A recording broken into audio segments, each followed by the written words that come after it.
Hello everyone. আজকে আমি একটা টপিক নিয়ে ডিসকাস করব যে এই টপিকটা সাইন্টিফিক্যালি কতটুকু সত্য। আমরা ছোটবেলায় স্কুলে ইসলাম ধর্ম বইতে পড়ছি যে ভণ্ড নবী মোহাম্মদ তার হাতের আঙ্গুলের ইশারায় চাঁদকে দুই ভাগে ভাগ করেছিল, এবং কোরআনের সূরা কামারের ১ নম্বর আয়াতে বলা যে চন্দ্র দ্বিখণ্ডিত হয়েছে, কিয়ামত নিকটবর্তী হয়েছে। এবং সহিহ মুসলিমের ৬,৮১৫ নম্বর হাদিসে বলা যে চন্দ্র দ্বিখণ্ডিত হয়ে পাহাড়ের দুই পাশে পড়ল। তো এই হাদিস ও কোরআনের আয়াতে যে লেখা চন্দ্র দ্বিখণ্ডিত হয়েছে, এটা সাইন্টিফিক্যালি কতটুকু সত্য এটা আজকে আমরা যাচাই করব। প্রথমে আমরা একবার হাদিসটা ঠিকমতো পড়ে নেই। সহিহ মুসলিম ৬,৮১৫ নম্বর হাদিস, চাঁদ দ্বিখণ্ডিত হওয়ার বিবরণ। আবদুল্লাহ ইবনু মাসুদ রাহমাতুল্লাহ তাআলা থেকে বর্ণিত, তিনি বলেন, মিনায় আমরা রাসূলুল্লাহ সাল্লাল্লাহু আলাইহি ওয়াসাল্লামের সঙ্গে ছিলাম। এমতাবস্থায় হঠাৎ করে চন্দ্র বিদীর্ণ হয়ে দ্বিখণ্ডিত হয়ে গেল। এক খণ্ড পাহাড়ের এপাশে পড়ল এবং অপর খণ্ড পড়ল পাহাড়ের ওপাশে। তখন রাসূলুল্লাহ সাল্লাল্লাহু আলাইহি ওয়াসাল্লাম বললেন, তোমরা সাক্ষী থাকো। তো এইখানে বলা যে এক খণ্ড পাহাড়ের এপাশে পড়লো, অপর খণ্ড পাহাড়ের ওপাশে। এই জিনিসটা কিন্তু খুবই ইম্পর্ট্যান্ট, এটা মনে রাখবেন যে এক খণ্ড পাহাড়ের এপাশে পড়লো এবং অপর খণ্ড পাহাড়ের ওপাশে। এখন আমরা দেখি যে চাঁদের ব্যাস কত। আমরা যদি গুগলে সার্চ করি ডায়ামিটার অফ মুন লিখে, তাহলে এখানে দেখা যায় যে চাঁদের ব্যাস হচ্ছে ৩,৪৭৬ কিলোমিটার। আপনারা গুগলে সার্চ করলেই পেয়ে যাবেন চাঁদের ব্যাস। তো এবার দেখি চাঁদের ব্যাসার্ধ কত।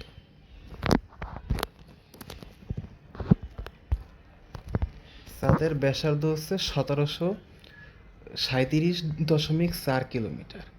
কোনো একটা বৃত্তের যে ব্যাস থাকে তার অর্ধেক হচ্ছে ব্যাসার্ধ। তো চাঁদ একটা বৃত্তাকার বস্তু, তো এর ব্যাসার্ধ হচ্ছে ১৭৩৭.৪ কিলোমিটার।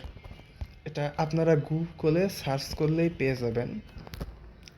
তো এবার আমরা গুগল আর্থে খেয়াল করব যে চাঁদের যে ব্যাসার্ধ, এটা কি আরব উপদ্বীপের যে প্রস্থ আছে সেখানে ফিট হয় কি না। কারণ চাঁদ যদি দুই ভাগে ভাগ হয়, তো চাঁদের একটা টুকরার দৈর্ঘ্য হবে ১৭৩৭.৪ কিলোমিটার।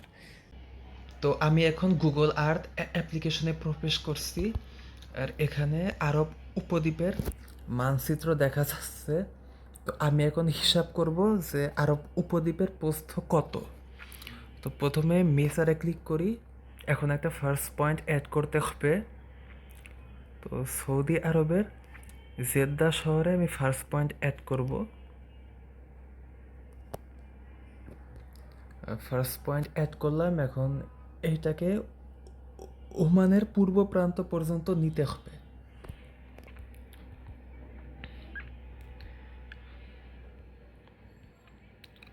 ওমানের পূর্ব প্রান্ত পর্যন্ত।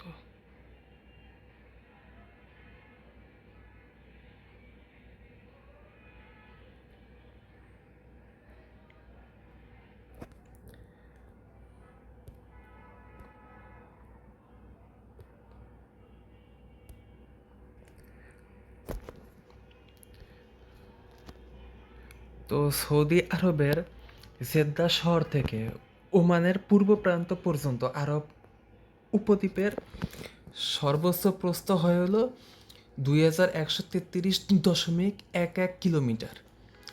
তো আমরা গুগলে দেখলাম যে চাঁদের ব্যাস হচ্ছে ৩,৪৭৬ কিলোমিটার। তো চাঁদ যদি দুই ভাগ হয়, তো চাঁদের এক টুকরার দৈর্ঘ্য হবে ১৭৩৭.৪ কিলোমিটার। তো আরব উপদ্বীপে সর্বোচ্চ হলে চাঁদের মাত্র একটা টুকরা রাখা যাবে।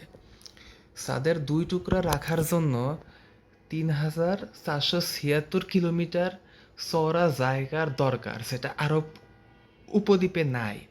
তো চাঁদের এক টুকরা যদি আরব উপদ্বীপে পড়ে, তাইলে আরেক টুকরা কই গিয়ে পড়লো, আর এক টুকরা কি আফ্রিকা গিয়ে পড়লো বা ইরানে গিয়ে পড়লো?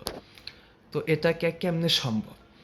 আর চাঁদের এক টুকরা তো অনেক বড়, তো এটা পৃথিবীর আর কোনো জায়গার মানুষ দেখলো না, শুধু মুহাম্মদের কিছু কিছু সাহাবীরা দেখলো আর তারা সাক্ষ্য দিল।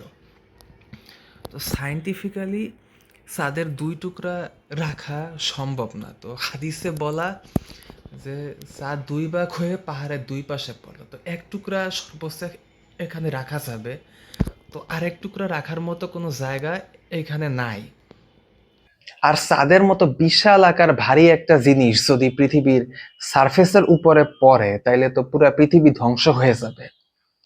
আজ থেকে প্রায় 6.5 কোটি বছর আগে মেক্সিকোর দক্ষিণ পূর্ব উপকূলে বিরাট একটা উল্কাপিণ্ড পড়ে, সে কারণে ডাইনোসর প্রজাতি পৃথিবী থেকে পার্মানেন্টলি ধ্বংস হয়ে যায়।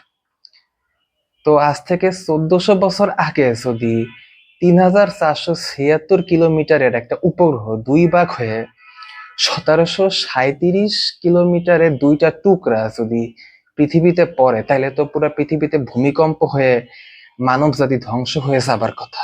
কিন্তু এমন কিছুই হয় নাই। আর সাইন্টিফিক্যালিও তাদের দুই টুকরা আরব উপদ্বীপে রাখার মতো জায়গা নাই। তার মানে এই ঘটনাটা সম্পূর্ণ বানোয়াট ও মিথ্যা।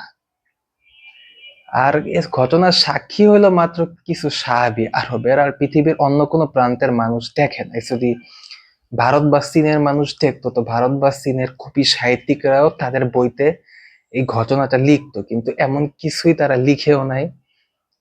তো আজকে এই পর্যন্তই, বাই।